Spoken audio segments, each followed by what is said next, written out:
Published 1838 est. The 6th of November 2017. Updated 1953 est. The 6th of November 2017. The neighbor gunman who stopped the Texas church shooter on Sunday morning has broken his silence to say through tears that he doesn't consider himself a hero, but that he was just doing what needed to be done. Stephen Willeford, 55, confronted Devin Patrick Kelley, 26, as he left First Baptist Church of Sutherland Springs, wounding him, before he and Johnnie Langendorff, 27, chased him in a car after he fled. During the 95 miles per hour car chase, Kelley lost control of his vehicle and ran off the road, before shooting himself in the head. He called his father shortly before to say he had been shot and didn't think he was going to make it. Texas Department of Public Safety Regional Director Freeman Martin said Willeford ran out his home barefoot with his rifle and engaged the suspect. He has since been praised as a hero by churchgoers and police, but, speaking out for the first time since the morning tragedy, told KHBS he doesn't think of himself like that.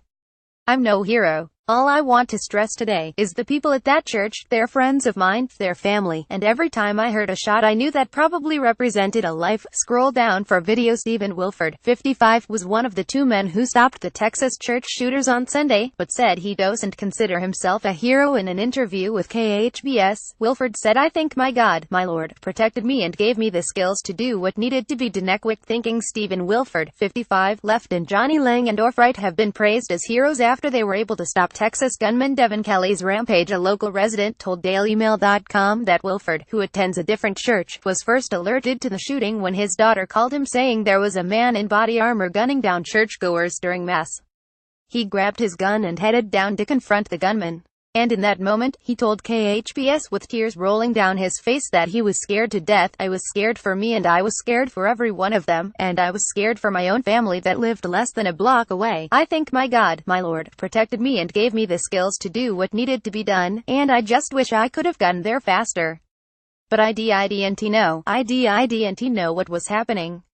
Devin Patrick Kelley, pictured left, and in a mugshot from a previous crime, walked into the First Baptist Church of Sutherland Springs, dressed in full combat gear, and began shooting. The local said that while Willeford Wright has no military experience, he is an excellent shot, and when he came face to face with Kelley, he didn't hesitate. He shot in between Kelley's body armor, hitting him in his side. Kelley had opened fire on parishioners during Mass and was attempting to leave the church when keen biker and excellent marksman Stephen Willeford, 55, pictured confronted him. Caddel added that Kelley died within a few feet from her boyfriend Langendorff, pictured at the scene.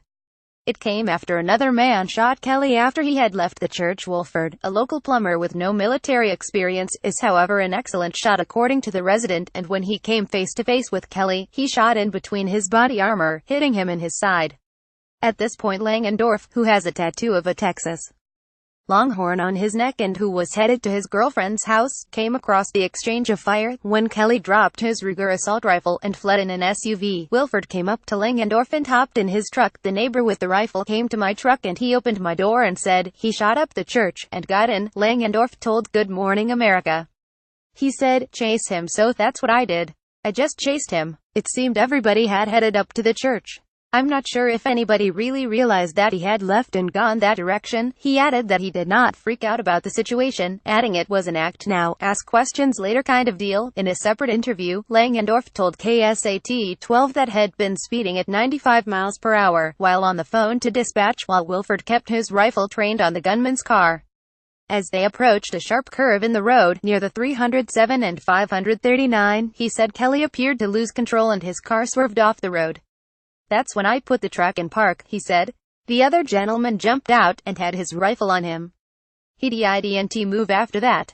Langendorff, who pursued the suspect, kissed his girlfriend, pictured as he was picked up from the scene where the suspect died near the intersection of FM 539 and Sandy Elm Road in Guadalupe County. In a Facebook post, Langendorff's girlfriend Summer Caddel, pictured with him, described how the pair had jumped in my boyfriend's truck and they chased that sick BD down in pursuit until the cops could catch up. 11-mile chase. Devin Patrick Kelley was confronted outside the First Baptist Church after killing 26 people where he was shot by Stephen Willeford. He then fled in an SUV, where Willeford and Johnnie Langendorff pursued him.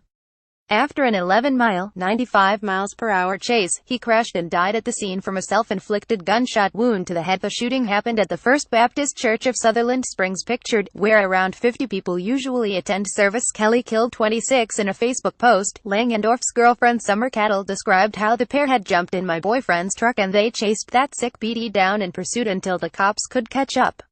He was able to run the shooter off of the road on 539. She said she was beyond thankful her boyfriend chased that sick ass down before he did any more damage. Kelley was already dead when they found him inside his vehicle, having shot himself dead. Police revealed during a press conference on Monday that the gunman called his father to let him know he had been shot and he didn't think he was going to make it. At this time we believe that he had a self-inflicted gunshot wound, Wilson County Sheriff Joe Tackett told CBS News on Monday. Director Martin confirmed that police had found Kelley dead, saying that we are not sure if it was self-inflicted or if he was shot by a local resident. Cops also found multiple weapons and possible explosives in the vehicle. Neither Langendorff nor Willeford were injured.